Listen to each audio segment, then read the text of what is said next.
Peli kaka biso nyonso tokufa mutu atikala tepo tozomona lokolo ndireleti lukuteleki ma miso ezame mobala lelaka te pasi na motema. Réponse à kopesa biso ezali kaka yondo kobongisa mboka oyo po tozomona mboka yango banda élection esalama likambo moko ya malamu eza te. Président oyo azobukonzi soki azalaka président soki azalaka nani o toyebi te. Ero tikali ezaka bacha mura na fa DC baya babakisa awa pour tous les sortes ya ba voler.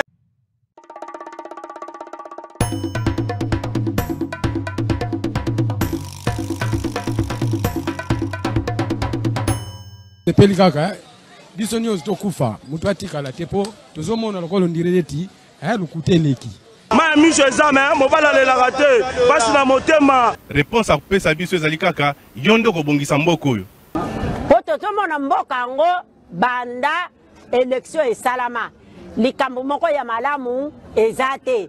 Président oyo azobukonzi soki azalaka président soki azalaka nani o toyebi te. Ero tikali ezaka bacha mura na fa DC baya babakisa awa pour tous les sortes ya ba voler baza awa bache bango ala na rompanga ba te fa nane ya totanga bula fufu to romole ya totonda te.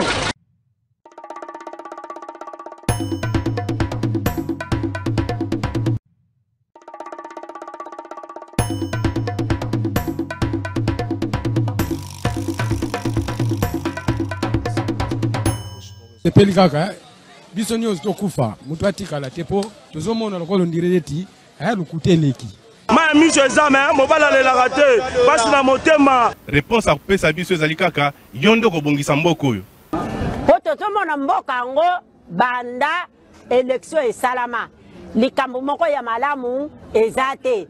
Président oyo azobukonzi soki azalaka président soki azalaka nani o toyebi te. Ero tikali ezaka bacha mura na fa DC baya babakisa awa pour tous les sortes ya ba voler baza awa bache bango ala na rompanga ba te fa nane ya totanga bula fufu to romole ya totonda te.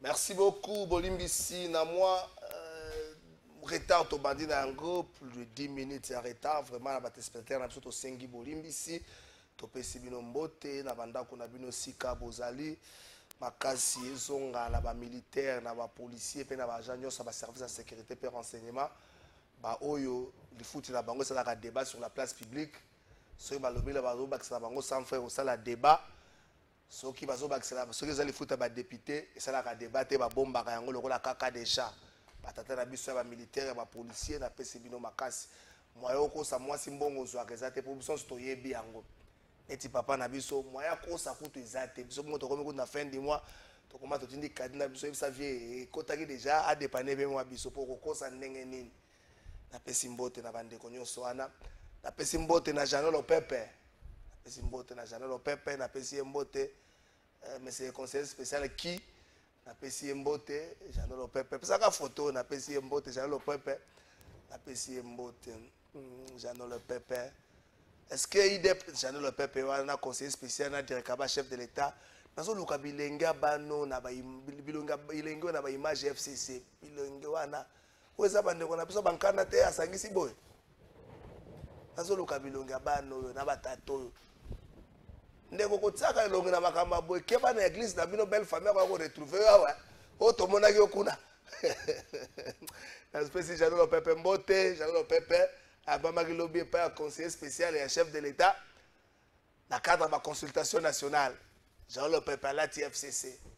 Alobi aza mutu FCC. Yé mutu alobi bayambaki epekuna. On est censé koyeba le conseiller spécial chef d'État, avec conseiller spécial il y a question sécuritaire ya mboka. Janolo Pepe le bezaki le 40e le Les 2 avril. Juste pour que la fête soit allée bolo, tous on a moi mouké na sima.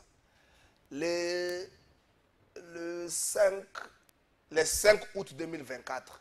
Moi et Jean-Noël Pepe to discuter dans les Cambo. Document moko bimi na FCC signé par Raymond Chibanda Tumba Mulongo, coordonnateur ya FCC. Alobi boye na document oyo. Alobi Jean-Noël Pepe après avoir koyokama na commission moko ad hoc etamaki po yokaye. Ba constater que chaque fois Jean-Noël Pepe na pembeni. Na osala contre te po bato komi da ko benga na tongo non, tu combats un jeune azalek na ngala ngake mingi, un garçon très intelligent. Communiquer le biboy. Quel n'a pas constaté que Jean-Noël Pepe a signé charte à FCCT comme personnalité. A signé. Azali pe membre ya parti politique mon côté, ton organisation politique mon côté, a signé charte à FCC. Azali peut-être une organisation ya société civile, a signé charte à FCC. Bah oui, qu'on peut que ça y était. Alobela makamba kabila bayoko se complexité azana makanisa kokumisa kabila mais basenga ki na ye ata atosa ligne ya regroupement wana mais atika ko se présenter comme personnalité ya FCC pour azala kakuna te ayoko lokala balabala lobi azali fanatique ya kabila mokanda oyo ezali na lingala ya mukie ezali lokola babengana ki ye. Jeannot avait fait des réactions. Même dans le plateau, Jeannot a fait des réactions. Pour que les vieux est obsolète, vraiment, tu m'as mis l'angoisse obsolète, il vient à Koli, il y a un recours dans ma cambouana. Ngaïté, Jeannot m'a dit. Mais si on soke Zali Bongo, est-ce que IDPS a débauché? C'est ce qu'on a fait à Jeannot. Est-ce que IDPS a débauché? Est-ce que IDPS, le conseil spécial a débauché? Est-ce que le conseil spécial a une information OYOT? Est-ce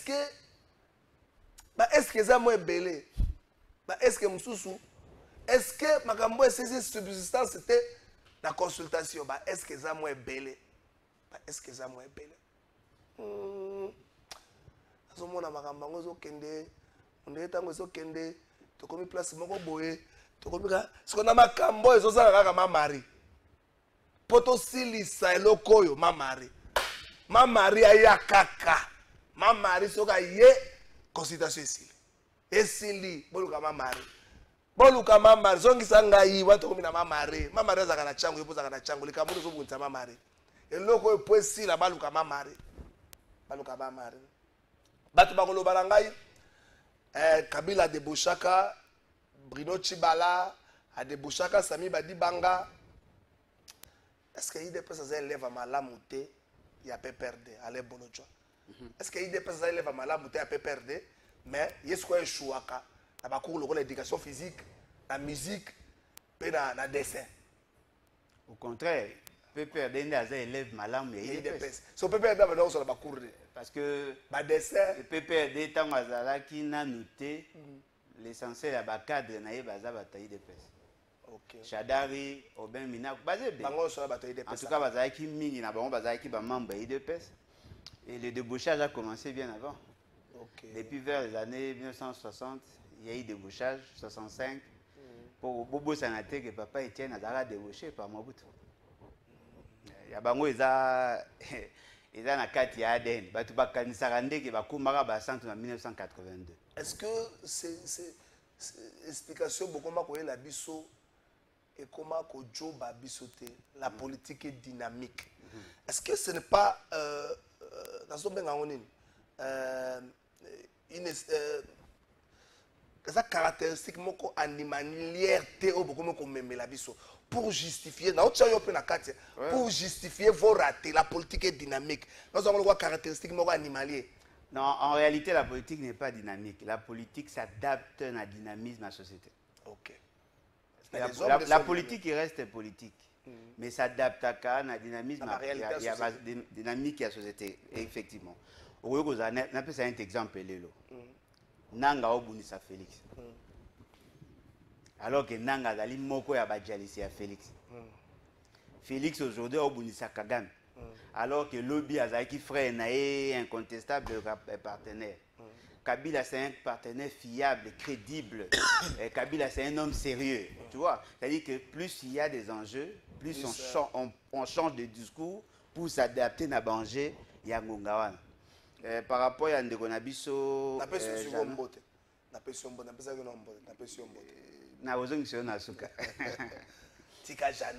non, par rapport à Ndeko Nabiso, Jano, je pense que le problème, il n'y a pas trop de commentaires à faire sur lui. Non, il n'y a pas trop de commentaires. Il y a un problème. Là où on a FCC Koufa. Ceux qui vont faire des désordre, écoute bien, pour que tout se venger, pour bon, ça va sur ma bonne élection.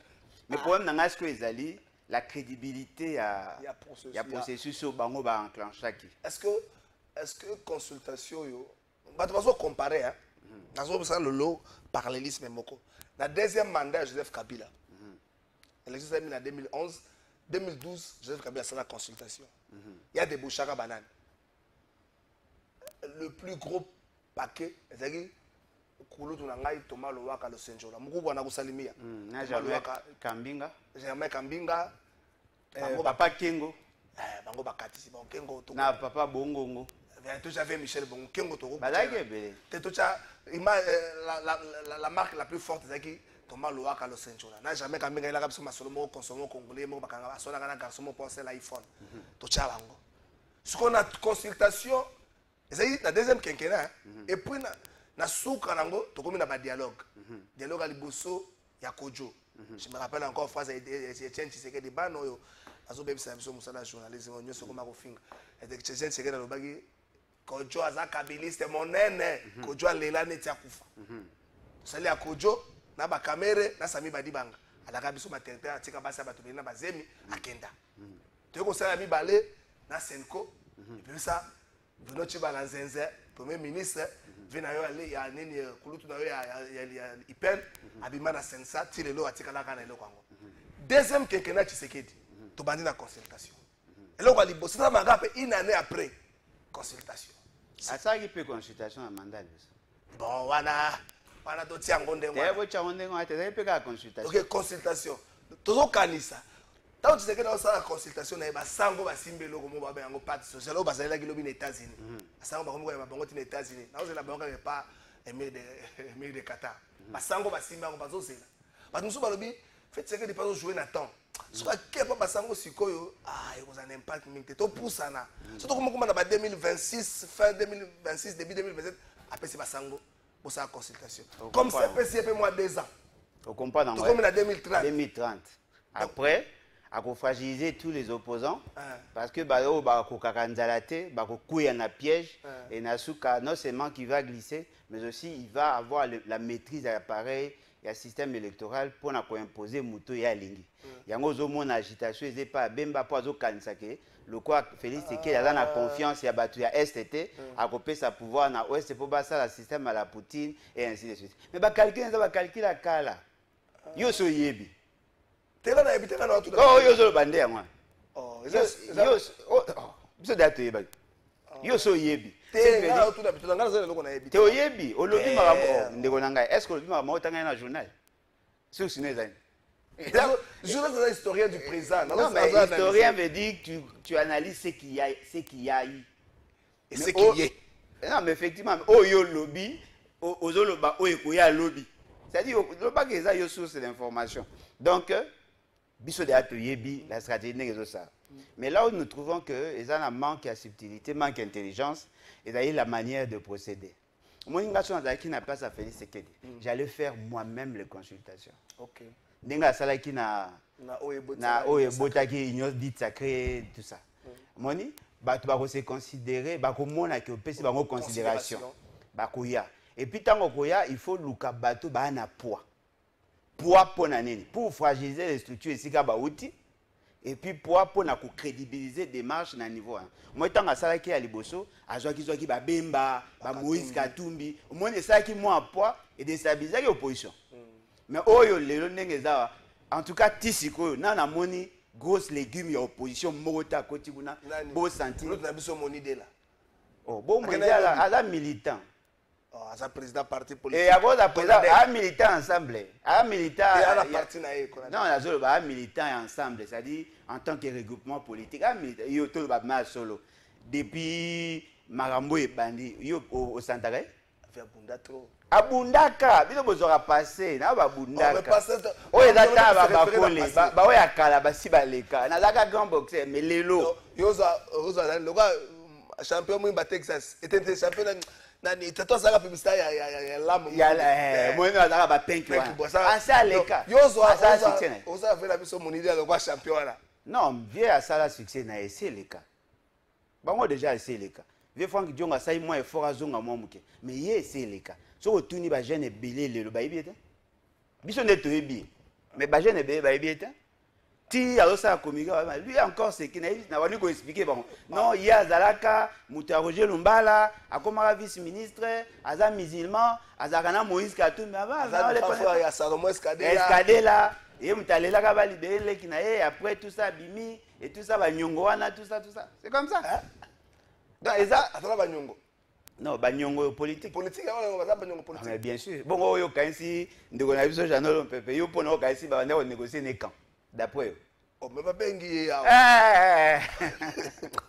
Ndeko na oso bandaki analyse bien ke na otina ça. Pas bengi ya. Boloko eza place à bien comme ça mutu mokonzi. Ah. De la prison. Ah, voilà. Et on a vu boti.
Et bien, bakana bakonzi. Moi non. On peut exemple à Laurent Désiré Kabila. Bano ba yemba nzeba buzobo bakonzi. Oh, pour bakonzi na bino babina ngo ba sepela non? Yo sala nzembo zo critiquer Félix Okima. Est-ce que nzembo peut savoir faire critiquer Félix? Tena lobi sala nzembo e critiquer Félix Okima. Est-ce que nzembo peut savoir faire critiquer? Dazo lobana yo ke soko lobi oyembi nzembo zo critiquer Félix ba okanga yo okoma so na ba problème ebele. Mais so oyebi ba bêtise ba okanga yo ba to bele ba yemba nzembo critiquer Félix ba kanga bango te. Ah bon net. Gaso yembage, awa yembage no. Idengo. Awa kufa. Idengo ba boma. Idengo ba M23 ba to ba bomi eti. Problème ya te makanga akanga mana te na vie. Azako za libre ou pas? Libre en prison, ça combien de fois? Quand même combien? Et alors? Bon, point il va ta bêtise, va vraiment congolais là au Idengo te. Te? Moi non. Ndeko mususu ki Bob Elvis o ayembaka nini koma ngola. Atanga ta komba Félix Sekedi na kati te. Idengo patanga ba komba batuta. Te ayabi ba konjo ya mabe. Bango basiliki. Mais okuna lo baka Allemagne d'Afrique tout ça bo pour mettre. Azala kana wat. Na zaka. Moko ya kana ki ça c'est pas zongi na ye. Bon zo lo belango point. Po ebi ke za risque. Oh, eza risque ndé. Bosco eza normal po no zo lo bango ozo lo belango. Yo no lobi ke bato ba yemba banzema mabe contre le pouvoir, ba saka na sika. Est-ce que ya yemba nzema mabe? Oh, mutalo ba ya acteur c'est ça image de quoi échographie. Oh, est-ce que kosi bo ba bongisa ka pona ni? Ce que ezaka malamba bongisa ka pona. Oh. Ba bongisa po ebi ke za mabe. Mais alors ba peke tata moko boye, azaka na nini o mwa msuze kenda. Bob Elvis. Lycée 7. Alors ba la tata moko atanga kombo. Cash. Après.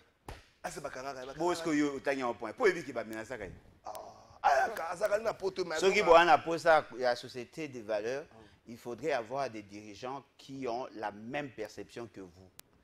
Ce qui boit un bateau, bazako comisa immoralité, les facteurs favorisant leur gouvernance, vous êtes perdus. Parce que tel que nous sommes là, Européens, c'est moins la corruption, n'est pas corrompu, n'est pas dirigé. Européens, c'est moins détourné, n'est pas détournement, ils ont consacré dans leur gouvernance.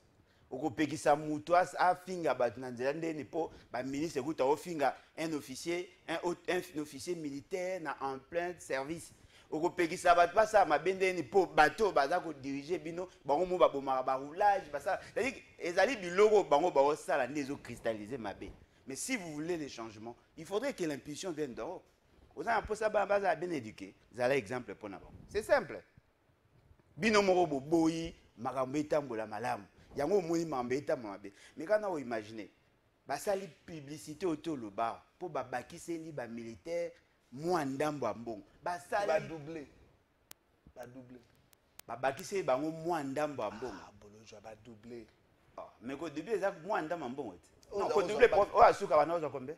O za ko. Yo da mwana soda ya suka bana oza combien? Na we bandele. Papa colonel oza combien? Tunai. Babakiseli bango moi ndambo ambong. Yo mbongo na ko vivre na yo. Pourquoi vivre dans bon bafuta à colonel? Ah, bilo ese mata. Moi tant qu'on est au foot à batum sous $100 na kala.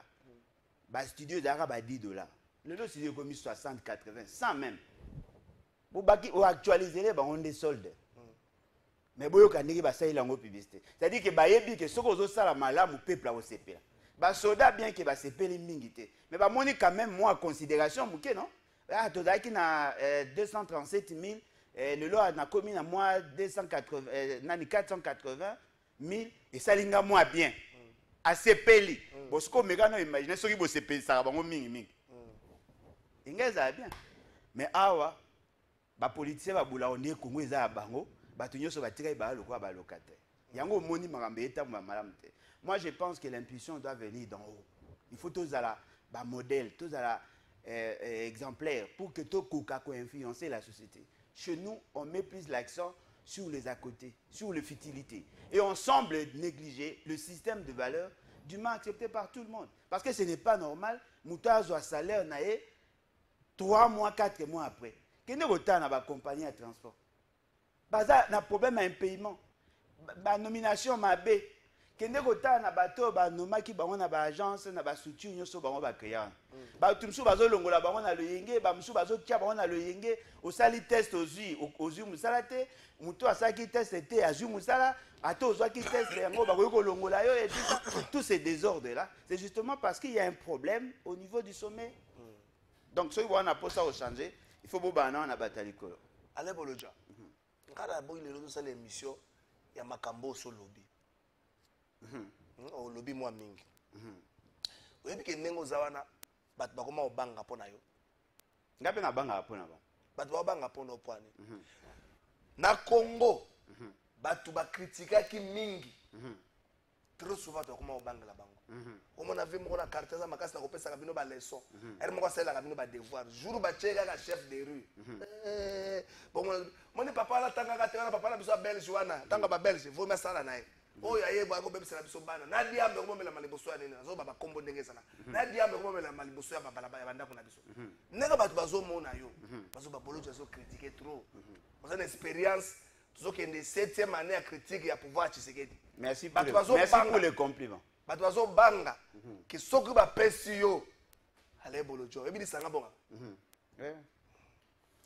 Bateau banga bazan a raison et moi je les encourage à continuer au bang. Parce que c'était naïf de la part de Congolais d'accepter un monsieur comme Félix Tshisekedi comme président. Bondima na facilité. D'ailleurs quand on a séparation na ça a été pour un problème. Ah soka ça mabe to ebinda kuna bango to no funda. Mais depuis Félix Tshisekedi a ça mabe akenda ko funda été. Il faut être exigeant en termes il y a bateau baza appelé à diriger bino. Faut vous être exigeant. Et puis à ceux qui vous payent confiance, vous avez toujours un réflexe à contrôle citoyen. Et puis il y a la capacité à sanctionner bango même en plein mandat. Mais Félix Tshisekedi vous a demandé d'être exigeant, vous le peuple. Tant que vous avez cause dans l'Union africaine, aloba ki boye. Nazo kamwa que peuple africain, peuple affamé, meurtri, ma bête la rabat consima beaucoup. Ce qui vous a demandé. Ce qui veut dire que vous êtes exigeant, ça faute inabino. Donc ce qui veut dire que ngana to sa malobane. Moi que ngana to sa malobane. Bazo bangela yo, ba so ba pesi yo e bonga. Siko question yangwana. Soki ba pesi yo. Comment ça même peuple a pesi yo, mandat peuple m'a. Mais ce mandat peuple a pesi nga et qu'il y a le contrôle citoyen na obangati. Parce que na bolinga na bongisa pour que mbasi manazo. Omoni bateau ba diriger mabe. Les bateaux ba zui musala na ndenge ya kanyaka na ndenge ya corruption, ils sont condamnés à rester dans cet engrenage. Moyen tu fais ce que ndengezana. Azali condamné à corrompre parce qu'il est entré par la forfaiture électorale. Au confirmé chef d'État condamné à corrompre à l'époque. Bongo ta corrompre yo? Non, bongo ta chef d'État corrompre ngana ko ya webisa. Yo kana lo bate. Bongo tango ba pesaka ba député Jeep wana. Yo pona ezakani.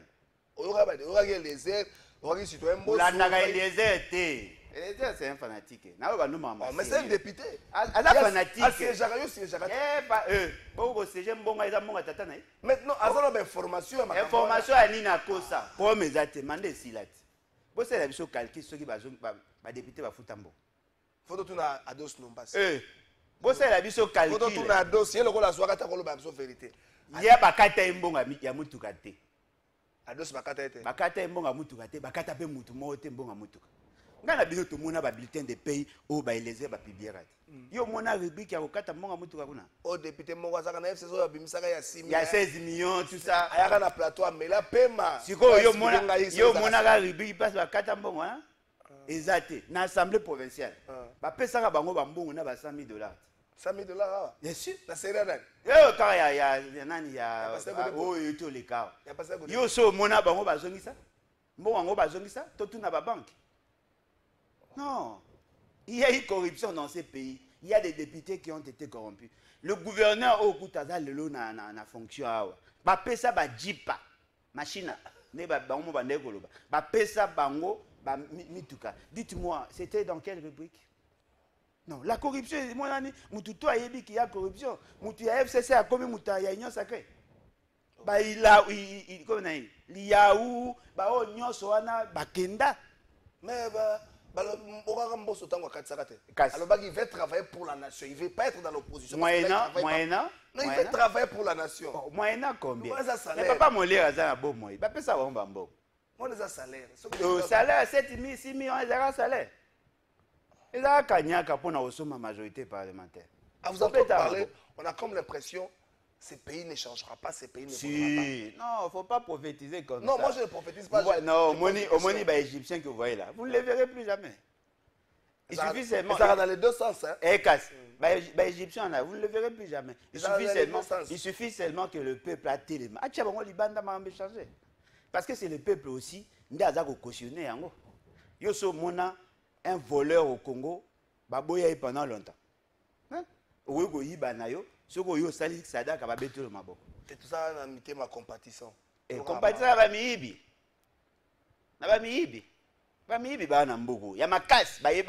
lui, c'est un voleur. Tel voleur. Il y a non, moi, je ne suis pas voleur, je suis détourné. Ils sont là, bah, ils belé. Détourné dans les gars, à Bongoli. Et ça, non, je ne te dis pas bien. À déplacer. Toi, ça les Mbongo, et pour que ça la tête. Bah, c'est belé. Si toi, on a posé un changement. Le peuple doit être exigeant. Et moi, vous êtes fier d'être politicien congolais aujourd'hui? Moi, Pourquoi? Parce que je suis différent. Est-ce que vous suivez un peu le point de vue de la sous-région ou des pays, d'autres pays africains sur Bissau? Avant-hier, j'ai suivi un documentaire sur Vox Africa. Vox Africa, malgré ça, c'est une chaîne africaine. C'est vrai, à caractère un peu panafricaniste. Documentaire, qui passe. Que lecture même ma développement africain comme dans le corona biso et comme ko banque ça même Lucifer peut-être Lucifer on tire ça biso confiance et comme même moi ba pasteur ba betaka maso le kuta azo prophétiser besoin de casité Lucifer a boy nganga ye benga boy Lucifer a boy na ye ba bibino même nga besoin respecter ngate ceux qui besoin respecter ngate bon vient ngane ça me respecter. Est-ce que vous êtes fier d'être politicien congolais? Moi oui. Mais je ne suis pas fier de la classe politique. Mais vous faites partie de cette classe politique. Oui, mais on peut faire l'exception. Je ne suis pas fier de la classe politique. Mais je tiens aussi à vous dire, ceux qui se présentent comme panafricanistes, n'ont pas fier de la militaire. Oui, mais ça n'a pas raté moi-même. Moi, je développe haine vis-à-vis des Européens. Ils pensent que c'est ça le panafricanisme. Et puis les gens pensent que il faut la mondialisation. Non, c'est pas ça le panafricanisme. Le panafricanisme est fait à la centrée sur la promotion de valeurs africaines. Et à la tête, les autres. Non, on peut coexister ensemble. On fait la promotion de notre continent pour que tout les valeurs nabiso à ces niveaux-là. Alors, aujourd'hui, bateau bien panafricaniste. Et renversement de pouvoir par les militaires. Ils pensent que c'est ça le panafricanisme. Non. Et puis vous quittez une aliénation volontaire A vers une aliénation volontaire B. Ce n'est pas ça la liberté. Parce que le loco on a autant pour aller vers BRICS, ce n'est pas la solution. Moi, je pense que dans le panafricanisme, nous devons arriver à hisser l'Afrique à un certain niveau pour que Bisso Petoko Kakokota na sphère politique mondiale, tu peux savoir orientation na Bisso. C'est ça le panafricanisme. Je suis panafricaniste, mais je ne suis pas radical comme certains. Voilà. La radicalité. Du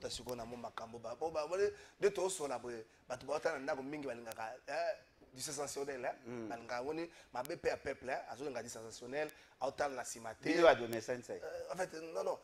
Bino va lui te bango kutaka na kata lista yozo boya bacho na kata lista wana oh na bibino est na bio ozo boya bacho na kata lista oh na bibino ozo boya bacho na lista wana le baga ko so exception ninga pe nazo onga ko botsa na lista bana na te bazo bebisa biso musala ya bana na ba papa musu mutako tambola tangu de ba pesa yi bango sana biloko olia na 2005 ça ba bana mike omoni mboka na biso to boya ko sala sérieux otimbele yango comment se fait-il que expliquer le taux justifié que Moutaza député tika la cause journaliste aussi longtemps parce que au hôtel militaire la que to boy cause la sérieux personne ne va nous prendre au sérieux pour ni na kala so Moutaza qui journaliste Patrick Mouyazara journaliste tant a commis député en 2012 atiki azoi carte azongi atiki comment se fait-il que justifier non mon père comment on te fait ça et bon moralité est-ce que ni ba comment on peut ça mutumbo c'est ça. Mais si on écoute un il faut passer un bot. Et comment même Bible, comment c'est ça. Mais si on a boya moralité, to boya cause à la série. Rendez pas à certaines personnes. N'abi ngaza si jamais ma finga ya licho ya makamyo sa mabe. Mais to boya cause à la série. So tika ba exemple ya mabe. Et comme le gars va référencier. Et comme le gars va référence. Pouvoir le kotika nini, pouvoir la qualité ya nini. Na ko yebisa ka bino ngo na fin de l'année. Oui, otika ka immoralité, moyibi, détournement, corruption, tribalisme. Ngate mna lobi makambo wana. Tu n'as complété ou pas? Ngana tuni yo me to répondre. O tuni ngapete? Na tuni peuple. Ngana complété. Zo répondre quoi ni. Zo sesa nga miso boko yo ka to so na ko ya shaba. Ngana complété. Ale bolojwa. En fait na bien battu ba dinga. Kono diga shaba. Hein? To battu ba dinga sur place. Le monde a comme l'impression on fait du statu quo. Le monde a comme l'impression qu'on n'a aucune option pour sortir de la crise. Oui. Je vais prendre la lecture du monde, pas de nous ici, souvent la lecture avec beaucoup de plaisanteries. Le monde a comme l'impression. Si vous suivez d'autres médias, je ne pourrais pas parler des médias internationaux parce que c'est peut-être des médias étrangers, mais dans ce moment, on a une position, lecture, mon côté pour sortir de crise. Depuis Joao Lorenzo, Atika, médiation, qu'est-ce qui se dessine? Motuna. Doué Fungwami. Mais déjà, dans le journalisme, il y a une notion à proximité. Donc, il y a Moussika, il y a Bisso, il y a Rwanda. Pour comprendre ta habitude, tu as l'air pomme de terre et c'est la pomme de terre. La sous-région, l'EAC, ça dit que pour nous, 5 facilitateurs. 5 facilitateurs, ça va besoin que c'est pas na wenge base laisser kamoko. Kala mingi te blaise bula na we na solo ba kobebana. Et comme les gamba 12 même na matanga ba koboya pesa na mbote. Cette histoire là 5 facilitateurs sur région, ils ont simba na ngona noté. Pendant ce temps, ande kona biso mo baza vivre sous occupation avec ma ben nyonso ko yiko sala. À Kinshasa, tout ça consultation. Consultation, il y a conseiller spécial, tu vas la semaine passée pour ne peut pas faire une consultation. C'est ça la réalité. Il y a coïncidence, il y a stratégie. C'est ça la réalité de Kinshasa, mais c'est aussi ça la réalité de l'Est. Tout télémi, tout ça. Bino pe bato boya ta bino bolinga ke loko te. Bino lokola mwana bano ba boya nyonso. Petchola manu mwana ba bisa bala bala fayulu. Ah pesa ka pati ta saka bino bokomi na position. Bo boya nyonso. Pendant ce temps boke télémi, to télémi na biso. Totala. Biso responsabilité na biso ya gouvernance ezap. De Gonangai. Au moins, la guerre au Tozanango est transversale. Il y a plusieurs variables explicatives. Il y a plusieurs intervenants. Vous voyez pourquoi le Qatar a à côté de ma mordicus pour qu'à trouver solution. Pourquoi? Parce que le Qatar n'est à une dimension économique et à crise. Ok. Yende Azali, Torobengani. Yende Azali catalyseur. Yende Azali plaque tournante. Il y a crise économique. Il y a aspect économique. Il y a guerre. N'oubliez pas, dans le barrage, on a continué. Heureusement, à moins de batailler des pèses, le Qatar a beaucoup investi au Rwanda. Et le Qatar a gagné certains marchés au Congo. Qui gère pratiquement le port Yamatadi? C'est le Qatar. Qui vont financer en grande partie le port Yabanana? C'est le Qatar. Qui est en train de financer pratiquement certaines activités au besoin mona wana ba o fait c'est qu'il a compté même ba forcing na ya salawana c'est le Qatar. C'est-à-dire que le Qatar veut réconcilier les deux centres naïers d'intérêt. Il veut réconcilier Kagame et Félix Tshisekedi. Mais pour ses intérêts ou bien pour les intérêts pour ses intérêts? Non, quel intérêt? Qatar a raison pour ça intérêt à PPT. Qatar a raison. Les problèmes à les deux peuples italiens. Azan a besoin d'un côté. Problème na ezali Alingui a protégé l'intérêt naïe. Parce que quand il y a, le fait seulement qu'il y a la guerre, il s'est posé un problème. Il y a certification, il y a la matière au bâti qui l'a raillé, mais au-delà de ça, le marché naïe est mis en danger par le fait que Bakuki peut freiner et l'on naïe il y a la matière où il y a besoin. Parmi les matières où ce sont les matières stratégiques où il y a Nani a bango, c'est le Rwanda et c'est la RDC. Voyez-vous? Bango, basala, entreprise na bango, au baza ko transformer ces matières et puis baza ko utiliser mine de l'or pour préserver leur valeur monétaire, valeur économique na bango par rapport à la réalité à pétrole na bango. Ils sont dans ça en fait. Allez voir, l'essentiel à investissement est mis en Rwanda. Comme en 2018 jusqu'à aujourd'hui. Et ça à Qatar, Émirats Arabes Unis, Arabie Saoudite. Allez vérifier. Le tableau économique à Rwanda est en ligne. Est-ce que derrière cette guerre se cache quelque chose où les deux peuples vont habiter? Si, deux peuples vont habiter, mais je parle du peuple rwandais et du peuple congolais. Est-ce que ça cache quelque chose? Non, deux peuples vont habiter, mais le peuple a habité mingi, parce que dans Rwanda, il faut expliquer certains faits, certaines réalités, certaines ambitions. Aujourd'hui, notre ambition identitaire, ambition et espace, l'essentiel de Rwandais savent. Voilà pourquoi ils s'impliquent facilement dans cette guerre. Côté Nabiso, bateau bayebi ba muki. C'est-à-dire, baozo mabeye Nabiso, mais bazo expliquer biso comment l'autre procède et qu'est-ce que nous avons commis comme erreur. Dans cet aspect des choses des abris. Ce que est net na Rwanda, le Rwanda dit qu'Obanda une bonne partie à Congo est à Bango. Et bazako appuyer certains faits historiques à Lukuta. Parce que ce que le royaume ya Kala, où ezaka ya Rwanda, eza pembe na biso te, eza plus éloigné na biso. Bazozwa Rwanda, où ezalaki colonie comment les Allemands, bazako confondre un royaume ya Rwanda. Et balingi bazwa mabele na biso. Ils sont dans cette logique là. Et cette vision a été développée depuis 1964. Vous imaginez? Kagame a Koutiango et ça se développe. Ça veut dire que ce n'est pas la personne de Kagame qui est le problème. Même Kagame a créé, on le voit depuis 1964. C'est à nous alors d'être conséquents de se préparer. Effectivement, mais c'est ce que nous déplorons de notre côté. Parce que ce qu'on tali par rapport à la réalité, que le Rwanda forme son peuple par rapport à cette guerre. Mais chez nous, on veut utiliser le peuple pour faire passer un message sous prétexte qu'on veut résoudre le problème. Mais en substance, aucune intelligence les a accompagnés. Yango Moni, le Rwanda a plus de chances de gagner parce que chez nous, il y a un problème. Nazui, exemple, Moko. Bazui, basali état de siège. Et la rate, il est là. Non, mais effectivement, malheureusement, bah ciblé Ituri, bah ciblé Nord Kivu. Pourquoi va négliger qui Sud Kivu? Parce qu'on peut s'attendre que selon les services de renseignement, ça ne pose pas assez de problèmes. Est-ce que là, pour un service de renseignement? Non, mais il faut pas ça bino ba élément. Non, ba élément est là qui. Dans le plateau, il y avait guerre, il y avait combat entre la population, ba bembe, ba lega, ba fulero. Peut-être parce qu'on a bandenge mona ba moblo, ba dossier ba mobondo, ba conflit ethnique. Mais conflit ethnique, c'était par rapport à la question à Mabele à au plateau. Bon, c'est quoi l'autre suki? Mais la revendication, il y a 23 années. Les alliés, notamment, il y a des réfugiés, non? Est-ce que Boyokara Sangote que le Rwanda a prêt à couper sa armée n'a un moyen pour que ba kotonga ba logements sociaux na Congo? Ba pona ki wapi? Ba pona na au plateau. Ba nga ba tunga na au plateau. Ezaka na Sud Kivu te? Ezaka na Sud Kivu. Alors, le roi Boyeba ke ba otonga na au plateau. Boyebi ke bango baza ko viser au plateau. Pour ani bo négliger ki les lots net aux Zoluba. Bazoluba bazongisa 300 000 réfugiés au biso yebite. Bazongisa bango na Sud Kivu. Les lots guerre dans Sud Kivu pour ani.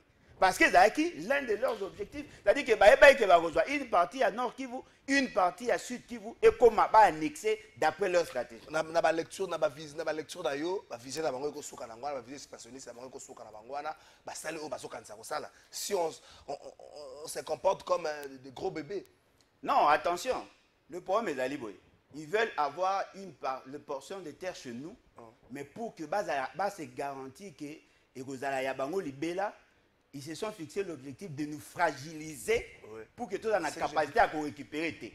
Alors, voilà pourquoi Baza a utilisé Pandis, Nanga et toute cette bande-là. Baza a utilisé Bango pour que Bakota, Baye Bako fragiliser de l'interne, Bakoti Sabatu, Bango Nakati.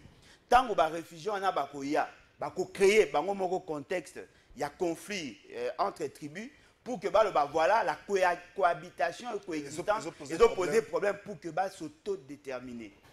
Et le quoi Baroya est belé, la plus nombreux que les Congolais au bazar espace pour ming na guerre. C'est ça leur stratégie. Et puis au plateau, on a espace c'est-à-dire que tant que bango bakoya, bako occuper après na souka ba créer ba incident pour que ba non coexistence ces malamté pour que ba sala ba tenga autonomisation na bango. Le fait seulement qu'ils ont constitué un dossier au niveau des Nations Unies, à toutes les organisations que tolingaka bango te ba congolais fait ce qu'il faut malheureusement à confirmer ba biloko ya ayoka soki wapi et ça dit que ils ont constitué leur dossier. Bazo de la maintenant l'élément déclencheur. Alors, pour y arriver, ils doivent fragiliser notre armée, notre administration, la classe politique. Voilà pourquoi vous trouvez tout Congolais, apparemment l'essentiel de la classe politique. Il faut avoir un bon terme avec le Rwanda. Au moins, un ancien opposant. Il n'y a pas ambassadeur Rwanda au Foukamela. C'est ça la logique qu'il y a au Congolais. Un ancien opposant. Oui, un ancien opposant. Il n'y a pas ambassadeur à Karega à soutenir tout ça, tout ça. Comme ministre. Bon, on a yo lobby, on a lobby, on a suki. Est-ce qu'on a suki ni a suki? Est-ce qu'on a la RDC des alliés crédibles dans cette région? Non. RDC yemo na ba dirigeant ne ba crédible, vous allez crédible. Il faut d'abord commencer à avoir la crédibilité des animateurs pour espérer avoir la crédibilité des institutions. C'est la crédibilité des institutions qui sera un incitatif ou élément où attirer les gens vers nous. Or, chez nous, on a un problème. Félix Tshisekedi n'est pas assez crédible. Dans le monde entier, aucun président, aucun dirigeant il y a monde, même il y a une organisation qui prend Félix Tshisekedi au sérieux. Pour qu'il y a oh, mais le seul pays oyo a salaki effort à cause de la pembe na biso et le Burundi. Pas parce que nous sommes sérieux, mais parce que nous avons un ennemi commun. Le Rwanda veut déstabiliser le Burundi. Balingi Batia, un Tutsi à la tête, il y a pays pour que le tout il va récupérer à régner dans le périmètre. Ezali projet à Julius Nyerere. Depuis 1964. Est-ce que Alain Bolodjoa, on a critiqué, en fait, on a critiqué, opposé à principe. Comment sortir de cette impasse? C'est comme si on a opposé des bokangantima, n'a expliqué le mot. On a deux extrémités. Extrémité, moi, on a pouvoir. Pour la bango, baza bato mayele. Baza pour ça vous avez aucune leçon de leur donner. Plutôt à leur donner plutôt. Vous avez aucune leçon à leur donner. Pour bango bayebi bango bazo kamba peuple pesa ki bango manda. Toi une extrémité moko, ils a bino ba opposant. Pour na bino bato bazo kamba baza la crédibilité te bayebi loko te mboko zo kende mabe. Na katikati na bino, ils a peuple anzala. Peuple azo kanga na embouteillage bumba zo expliquer. Peuple oyo azonyo kama kila ndo la kaka transport téléphérique ezo komate. Peuple ba la kaka bateau de pêche. Et pour comme en octobre 2024, il est commenté par personne explication. Ba député avant Obolo Joloba, ba député baza parmi batuma pe amboko. Na sali rappel le mardi. Un député se permet de m'appeler Trésor Longo le lokwane ko sopayo makasa et ko sopanga pour oh non, on est allé hier avoir des autres émissions pour que baba autorisé dans la haute mer calamité des autres côtés députés zo kasonité. Tant que ça qui communiqué, ministre actuel par le bac qu'il y a dans le mois d'octobre, les le 24 septembre, nous passons la communication, nous avons ça les CH à bateau. Et comité, nous avons lobby, mais nous avons yoka son. Nzamba mona bino loba nango voici l'homme nzamba mona. Wana 4e bateau pour on est à liboso baba essayer komaka bazo loba ba mami wata ba tout ça échanger. Oui bateau mon aroya. Ah au moins qui va ba. Au moins deux extrémités wana. Au peuple na katikati point. Peuple na katikati na. Mais parce que on est content, ça suka content. Peuple na katikati pona ni po bolobi ke ba okosa bino ba oyi ba mbongo ba ole bazo engraisser ba classe politique. Baza koko sabino ke babato yaki ba trouver clé na nsele nyoso wana boomona te parce que wana katikati kwani bobenda na koto nde vérité ça parce que bango ba oko sabino koto pe bato ba problème ba ali non bato ba problème wana ba koto yo nde faut boya nde koto pe bazaka na katikati te pe bazaka na katikati koto ya opposition bato ba problème bazali non on est opposé net nani Natangelo bango linga. Tanga neto opposé net nani. Na kena bango na terrain wana. Non, tanga opposé lokola ba. Na opposé pe obanga. Ba opposé lokola ba ida bisote. Net nani. Yoka pardon. Net Félix. Te c'est la ba opposé auto ba opposé siko. Oya lelo. Ba opposé muso ba ida bisote. Net nani. Na tanga. Législature passée. Oui. Accueilli na parlement la liste d'opposition. Honorable Ados Ndombasi. Oui. Muninga na président de la famille politique Martin Fala lobi bazwaka 21 000.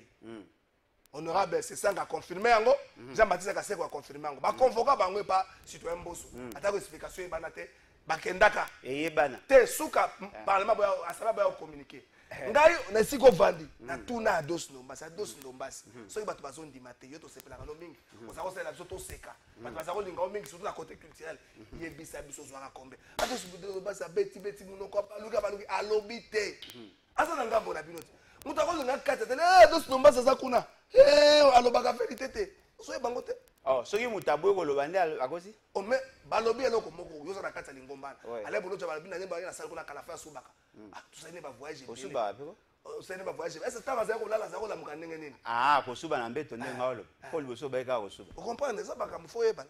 Non, mais c'est ça. Ne pas dire la vérité, ne rien dire ne veut pas dire mentir. Et le roi est livré. Kawana, ce sont des cas bénins. Ce sont des cas bénins. Oh, tozoloba ezali makambo ezako toucher directement la gouvernance. Ba ebisi bino ke ba sombi ba bateau de pêche. Bomi pose la question te, quelle est cette entreprise qui va gérer ces bateaux de pêche?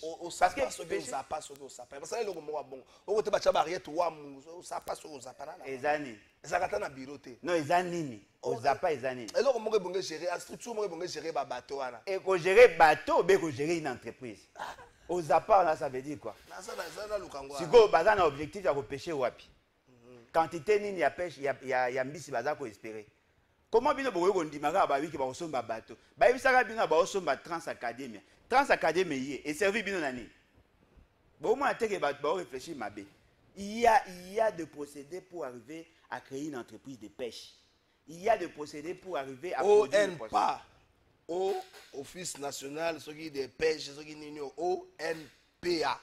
Office national de pêche. Na bosani kombo na bapisenga diminutif bapisenga ONP. Oui, office national, il y a pêche au bango va créer. C'est cet office qui va commencer à produire le poisson. Office, il y a un monde qui va produire poisson. Ah. Non, le problème est d'aller boyer.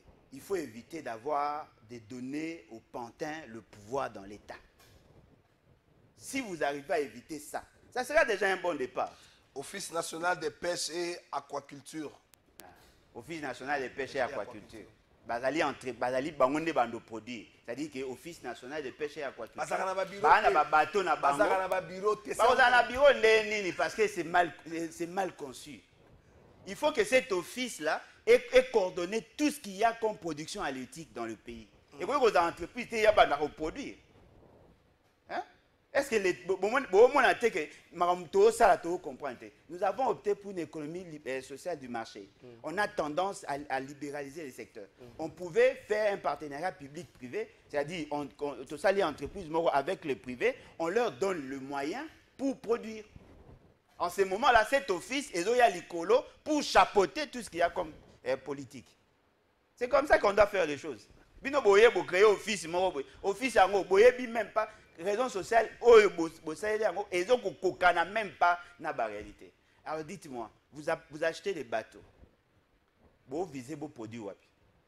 Parce que na yo carrément on a 7 couches à poisson. Quelles sont les dernières études où il a accès à bino qu'on a 7 couches à poisson? Bon, un document à période à Belge. Ah, Belge déjà ça à Kenda. Même document. On a 7 couches à poisson. Et les poissons meurent de vieillesse. Yo sofa ne balomoni ba mbisi ya génération mo ba kufi ba mati ba ochola. Maman bo sala na ba mboka mso sala mate. Aujourd'hui, on fait une économie de précision. Il faut voyer ce que vous allez produire, comment vous allez organiser la vente, botali chaîne de froid, botali conservation, botali marché, botali pouvoir d'achat, tous ces éléments-là. Il faut voir ça là.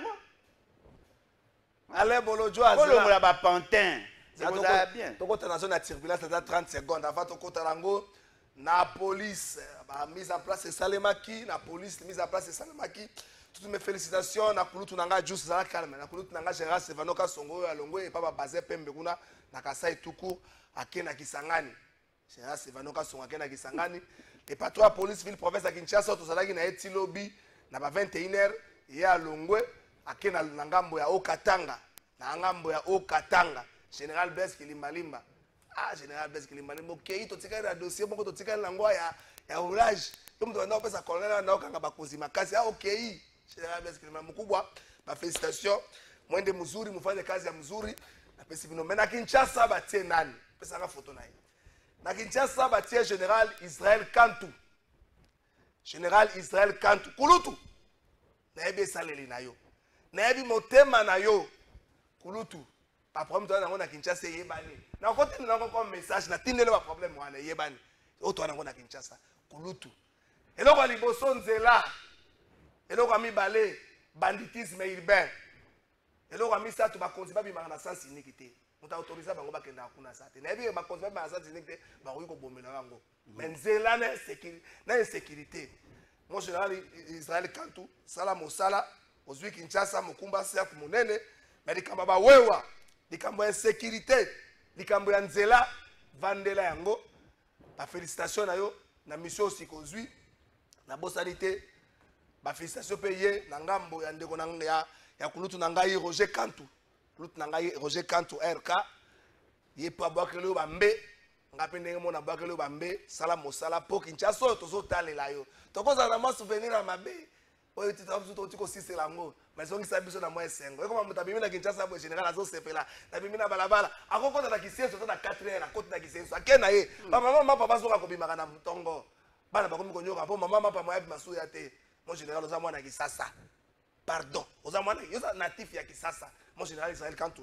La félicitation na ngo ana na bosani yote kulutu na ngai Roger Kantu. Ah, eso mayaka, eso mayaka. Ebe anome. Teba nome te zo ka ndepo sa boseka.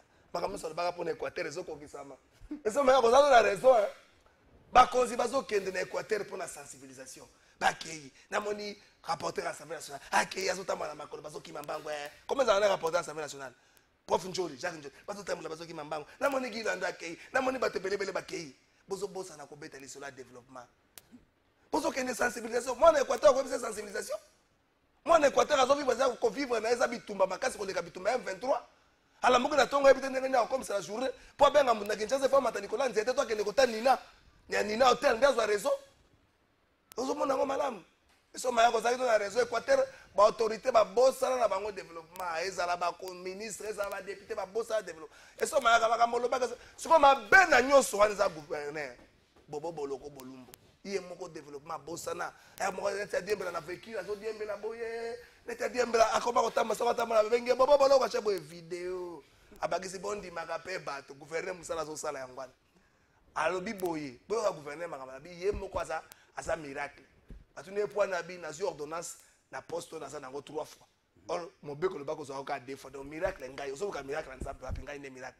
botala mutu mobimba zo vivre bon eso mayo kozaki na raison nanya kolongola biso bato na bokambi Équateur nanya ko mema développement na Équateur ale bolo joku ta bossa na Équateur ça na nzete et ça na mai mais bato basanga courant ba école zangi baba ozo mona contraste te banda ko eza enyele nanga ni bato basana nzete ndako ko za enyele nanga ni ba ko sanga na Équateur ba conscience Équateur bon na ka fier ka kisasa na Gombe basa bato Équateur balata ka bimu Équateur balata ka mabaza na Qatar balata ka bien faire na kisasa Équateur za mboka te ko vanda kuna te olo ba kala fazo na za mutu Équateur tata na ngai mama na za libinza kombo na Monjobe je suis de la famille Monjobe za mutu Équateur oyo hôtel na kala fazo ba kuna za mutu Équateur ata so za mutu Équateur te Équateur za RDC te siko yo longoli fait c'est na bato tangi point Félix Sekeda amemela biso chantier moko ti lelo ata libanga na lebanite université mbanda esuki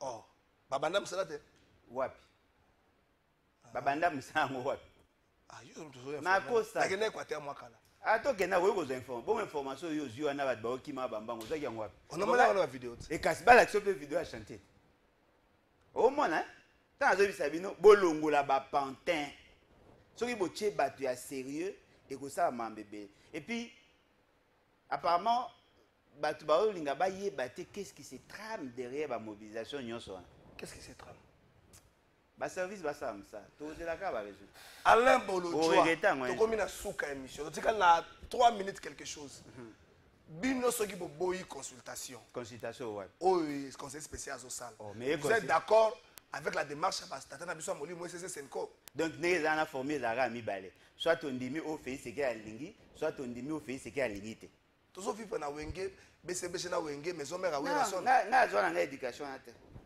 yo oza na démarche wana te ngai naza monde eza en noir et blanc te oyo bokolakisa lokola soit oza pembe soit oza mwindo te nakoki kozala jaune nakoki kozala vert nakoki kozala bleu nakoki kozala rouge boyebaka yango marque wana eloko ezali vrai c'est que Félix Sekeda est en train de faire suka na baventure consultation wana consultation ye nde malade fois y avait biso to consulter suka na baventure mais muto pour quelqu'un qui a trahi le pays bino bolinga benga ba baro ça peut ba consulter mais batali yo moko bo batno so consulter ba kufa muto ya pa non ndenge non mais faut ba ya nan oh ba ya biso ne to consulter ba yo te médecin crédible o côté e po ani yo côté kala zo tuna mituna médecin comme to côté la e po na nini yo tango micha bino na chela batani bino boza bato FCC ba dos nombasi ba c'est ça mais FCC na Félix Sekeda ba na même lot loni FCC Félix Sekeda nanga ba côté moko oh papa mais bon on est mutu a créé crise te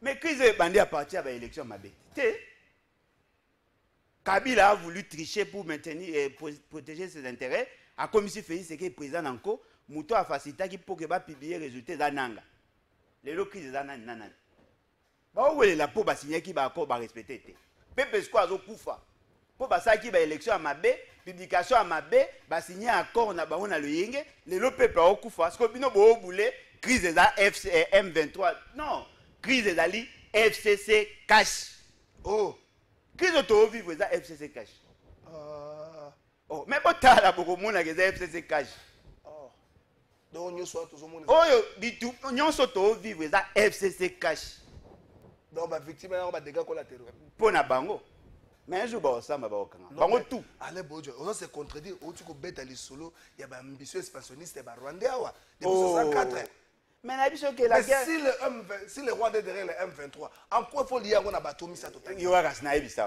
Le Rwanda a ses visées. Le Rwanda entretenait le M23. Félix Tshisekedi, le coup à Monique a qui beaucoup a accueilli vers le Rwanda pour protéger son pouvoir mal acquis. Le pouvoir, il y a Rwanda et PCI M23. Il y a un M23 qui a signé un accord et consort. Félix Tshisekedi n'ayant pas respecté les accords et commis que M23 commis quoi attaqué Nanga au Azalaki trait d'union entre Kabila et Félix à Kego Sangabasali AFC bar M23. Il y a plusieurs paramètres, il y a plusieurs intervenants. Dans le bac au départ. Merci beaucoup Alain Bolodjoa. Merci à staff technique. Merci à staff technique. Staff technique est composé de Nani. Na Rodrigue papa na tout vidi. Tout vide, tout vient de Dieu. Abotaï moi na combo tout vide, tout vient de Dieu. Et puis ça na ndeko yo combo nani. Yo égal le baba kopé. Combo nani. Michel nani, Michel za combo, tu vas combo en français. Malaba. Mbalaba. Ah, ça va comprendre. Michel, azawana combo na kobimisa ngolobi. Balaba.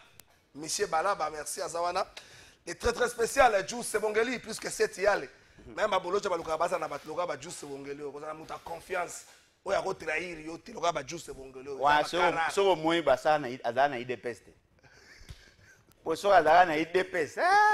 Merci beaucoup, le très spécial, Juice Sebongeli. Merci à mon habilleur Elite Boutique Pande Konanga Serge Senda. Merci beaucoup. Robeta moi tout reza na molwana, Robeta moi tout. Zapena Kitambo magasin, Robeta moi tout. Chaussures, costumes à bien zali, montre kekele à bien zali, costume coûte kobeta les sur le terrain. Alain Bolodjoa. Est-ce que c'est le gouvernement et la caillou? Mais quand on a ça rappel, le gouvernement et la caillou, il y a ma casse sur le bas qui s'attend.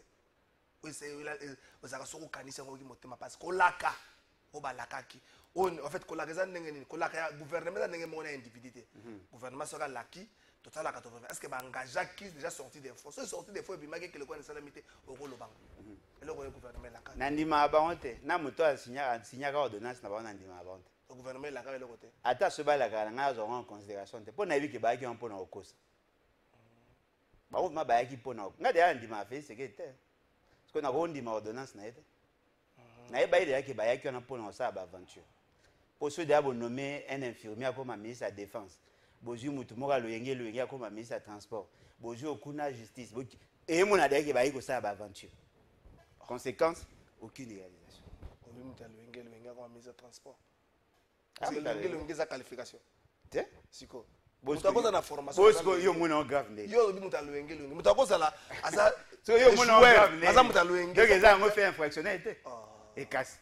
So yo mon grave. Infirmier sa qualification. Il y a un jeu de bâtiment. Mais comme ministre de la Défense. Au moins.